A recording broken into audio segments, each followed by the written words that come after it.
basically we provide you the accommodation in the lodge, and in the lodge you'll get a room with the bed and a pillow, but you have to have your own sleeping bags. But it's still some of the lodges, they have you have a common bathrooms you have to share with other people's, and there's some guest houses the hot showers are available, but sometimes you have to pay additional. And the food, basically you will eat as per the menu, whatever they have a menu in the tea houses, so you will eat as per the menu. And during the trek, yes, you can drink as much water you can, because it will help you to avoid the altitude sickness, and also it's good for you for rehydrations. But mineral water is terribly expensive, so try to get the boiled water or some other water with some the water pills. So you should not compete with the other people, but you should have your own rhythm. And as long as you have a willing power that you can do it, you will do it. This trek takes us from the village of Lukla, which is at a modest height of 2,860 metres, on a 10-day walk to the base camp of Mount Everest at an elevation of 5,400 metres. The journey begins with a 40-minute flight from Kathmandu to Lukla. For many people, this will be the smallest plane they have ever travelled on, and an exciting start to the journey. This flight takes us to the Khumbu region of Nepal. The planes flying to Lukla from Kathmandu have no radar system on board, so they cannot take off until they are told that the weather conditions are suitable where we will be landing. Because of this, long delays occur regularly. Lining the streets of Lukla, it is common to see porters offering their services, but most people visiting the area would have these organised by now. Considering the remote location, the village and the skies above it can be surprisingly busy. In between the planes carrying tourists, you can see army and rescue helicopters at the airport. Lukla has a variety of shops and lodges where one can have basic Western-style meals and pick up any last-minute items for trekking or climbing ahead. There are many restaurants in Lukla, so you can have a meal before you begin the first day's trekking. A typical menu in Lukla will have a large variety of foods like fried rice, noodles, soup, pizza, momos, breakfast cereals, hot and cold drinks, and most junk foods you can get at home. People usually try to avoid eating meat from here onwards, as there is no cold storage and the possibility of a sick stomach is very high. The journey from Lukla to Phakding should take between 2 to 3 hours, going at a slow and steady pace. The trail starts with a gentle climb up the mountainside on the left bank of the Dingboche river, which provides a lovely view for most of today's walking. There is a well-worn path with steps leading you both upwards and down, but by the time you reach Phakding, you will be almost 200 metres lower than you were at Lukla. There is a large amount of accommodation available at Phakding. The Namche Lodge is a 3-storey building with a large dining room, a full bar and restaurant, and a cyber cafe. The quality is very basic. The rooms come with a bed, a mattress and one pillow. There are no electrical sockets and toilets are shared. Today's trekking will take somewhere between 5 and 6 hours depending on your fitness level. The journey from Phakding starts off very easy, following the Dingboche river valley below, and above and all around you are surrounded by rhododendron forests. There are several small villages along the way to stop for some food or drinks, like this one in Monjo. As you leave Monjo in the direction of Namche, you enter what is known as the Sagarmatha National Park. To enter, you have to buy a ticket and fill out a form. You will need to show your passport here and provide a passport-sized photograph. Several times you will have to use the suspension bridges to cross the Dingboche river. Locals have decorated the sides of the bridges with prayer flags, although there is no need for prayers, as the bridges are all made of steel and feel very secure. On the far side of this bridge is a village known as Jorsale. There are no shops after this village, and it is advised to stock up on water and food. A short walk past Jorsale, there is a suspension bridge to cross, and after this the trek gets surprisingly difficult. The walk to Namche is very steep and continually upwards. There is no level or downward walking. This section of the walk may take 2 or more hours. People of average fitness may find that they can walk for several minutes only. and then need to take a short break to catch their breath. At this altitude, your body will notice the lack of oxygen in the air. It will be especially noticed if you attempt things like running up a stairs or exert your body in any way. As you reach Namche, you have to pass a police checkpoint. Here they will ask to see the ticket you purchased at the entrance to the Sagarmatha National Park. Namche Bazaar is the most important town in the Khumbu region, the land of the Sherpa people. This town is located at 3,440 metres above sea level. After the difficulty of the last day, you will feel the rest day at Namche is well deserved, but the idea behind the rest or acclimatisation day is to climb high during the day and then sleep lower. This will help your body adjust to the altitude more easily. The most common walk to take on the rest day is to the Everest View Hotel. From here on a clear day there are spectacular views of Everest. This walk should only take around 2 hours, leaving you plenty of time to explore Namche Bazaar. A market takes place every morning in the town centre. Many traders come from Tibet to trade here, on the far side of the Himalayas.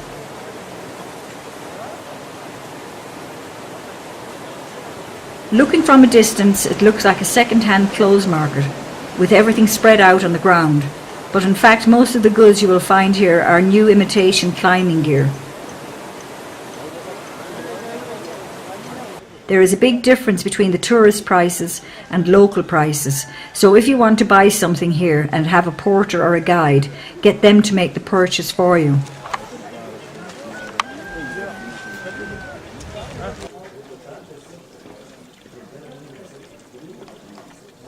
Almost anything you might need for the trek ahead can be bought on the streets of Namche Bazaar. Items like down jackets, sleeping bags, shoes, socks, gloves, scarves, suntan cream, lip balm, tissue paper, maps and water.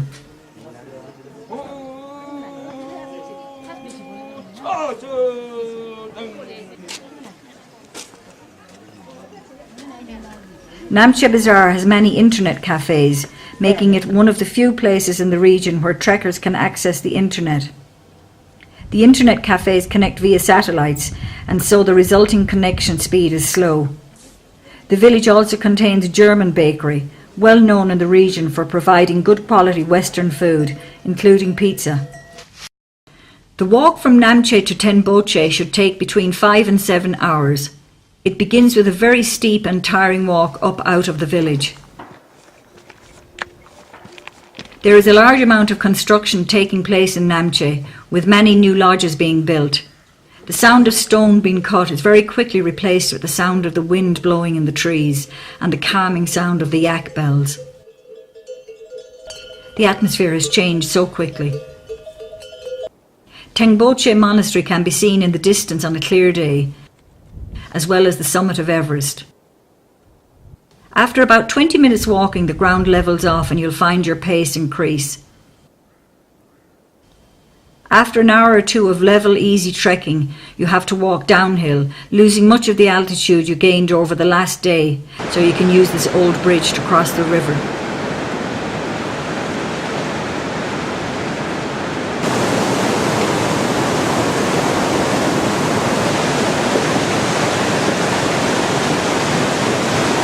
But the altitude that was lost must now be gained with a tough 2-hour uphill walk.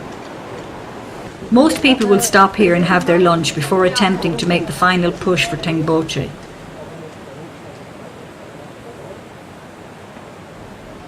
The price of a bottle of soft drinks here might be 50% higher than it was in Lukla, although meals like rice, soup and bread will be mostly the same. The lack of oxygen in the air is really noticeable at this stage. Only the Sherpas seem to be able to scale this steep hill at a reasonable pace. Everyone else is choosing to take it slow and steady. Tengboche village is located at an altitude of 3,867 metres. In the village is an important Buddhist monastery, the largest in the Khumbu region.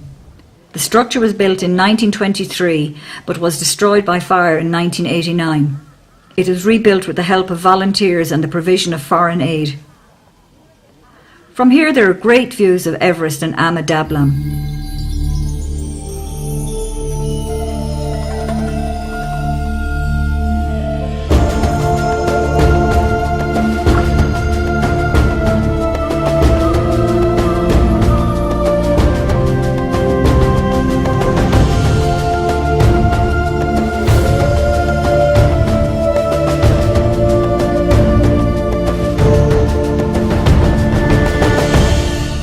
all the traffic heading towards Everest passes through the centre of Tengboche, so it's a great place to relax and watch all the yaks, porters and trekkers go about their business.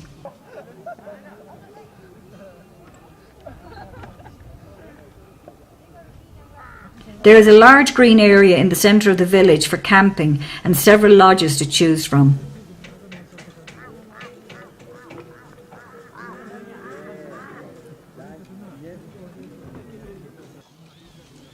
There is an internet cafe here, but the electricity supply does not always work.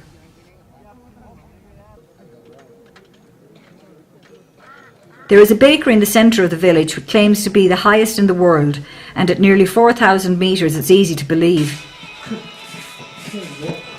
The chocolate cakes here are delicious and taste as if they were freshly baked yesterday.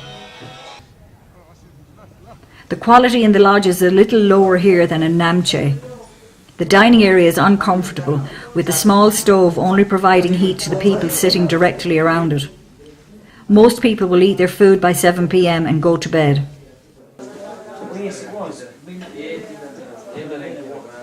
The walk from Tengboche to Dingboche starts off gently sloping downhill, but shortly after crossing the river, we head uphill and spend most of the day walking along the river valley.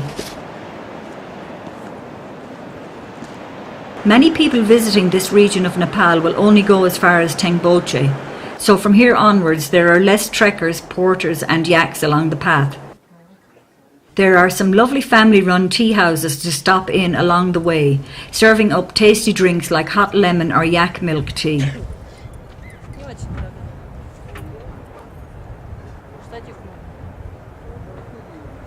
Overall, it is an easy but long day's trekking, with the journey taking up to 6 hours. At this altitude, many people will suffer mild headaches and shortness of breath.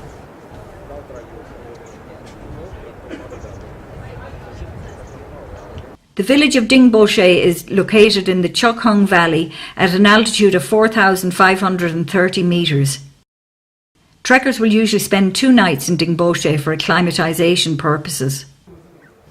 The village relies heavily on tourists, with lodges and tenting areas comprising most of Dingboche. The Imja River flows directly east of the village. Most people choose to spend the rest day hanging around the village. There is a bar here with a pool table. Expensive internet cafe and satellite phones are available at a high price if you feel like phoning home.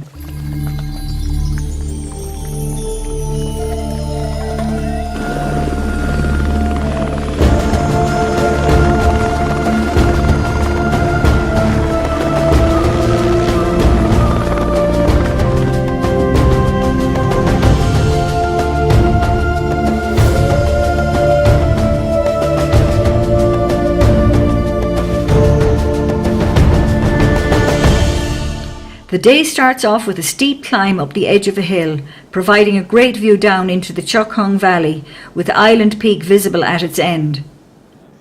Most people take a short break here and prepare themselves for the long march ahead. Today's walk could take up to 6 hours or more, depending on how the altitude affects you. As you walk along the side of the valley, if you look down to the left at the base, you can see a small village called Periche. There is a medical centre in Periche where emergencies can be treated. For minor ailments, there is a fixed charge. This charge enables the doctors to be able to treat the locals for free. Most of the walking today is along relatively level ground. There are a few signs of civilization along this route, so if you need to refresh with a drink or some food, do so at the nearest available shop.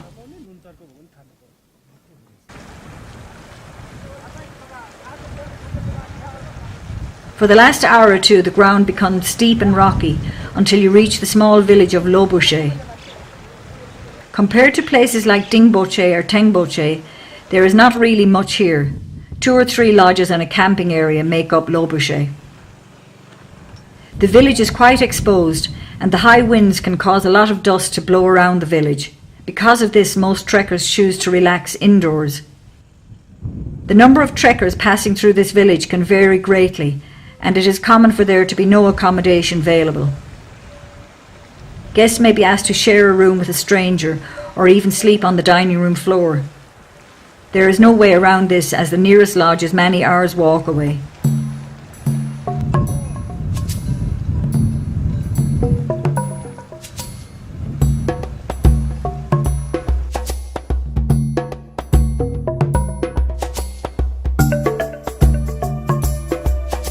Today we have to walk for a little over 5 kilometres.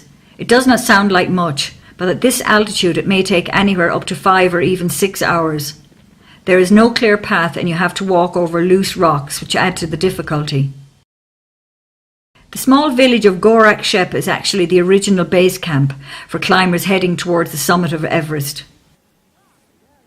The small village is located at the base of a peak called Kalapathar, which appears as a big brown bump below the impressive south face of Pommery.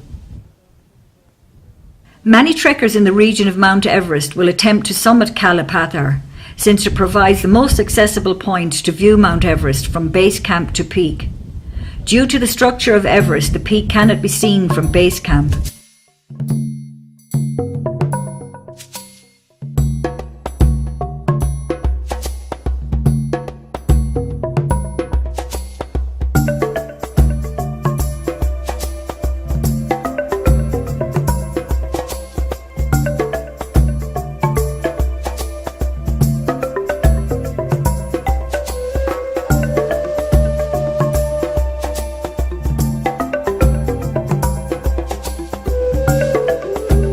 The final part of this trek, the 3-hour walk to base camp, is difficult and dangerous. There are several crashed helicopters in the base camp region. Because the air is so thin at this altitude, landing and taking off can be difficult. Unlike the rest of the trek, there is no path to follow here, so it is not recommended to attempt this without an experienced guide. The journey takes us over the Khumbu Glacier, finally ending at the base of the Khumbu Icefall. You can say you are at base camp when you are looking up the Khumbu Icefall. The icefall is regarded as one of the most dangerous stages of the South Col route to Everest summit. Depending on what time of year it is, you may see the tents of support crews for climbers attempting to summit Everest. The months of April and May being the busiest times at base camp.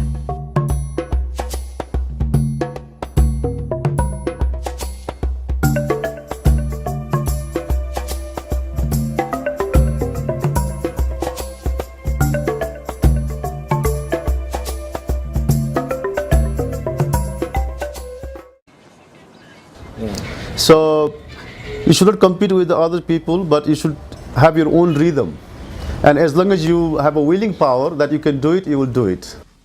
This trek takes us from the village of Lukla, which is at a modest height of 2,860 metres, on a 10-day walk to the base camp of Mount Everest at an elevation of 5,400 metres.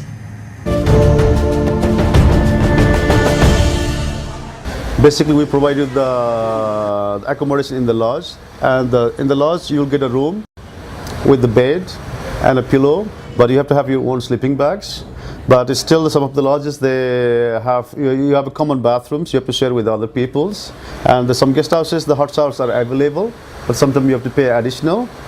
And the food, basically you will eat as per the menu, whatever they have a menu in the tea houses, so you will eat as per the menu.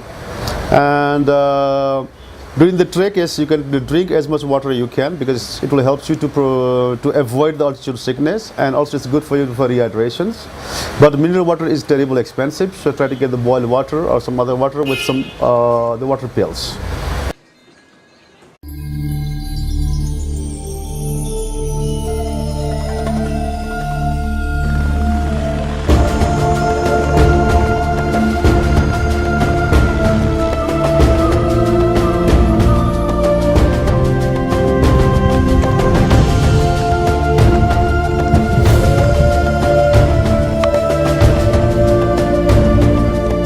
The journey begins with a 40-minute flight from Kathmandu to Lukla.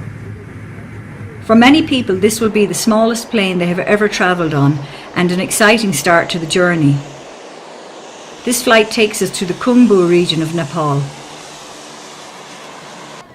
The planes flying to Lukla from Kathmandu have no radar system on board, so they cannot take off until they are told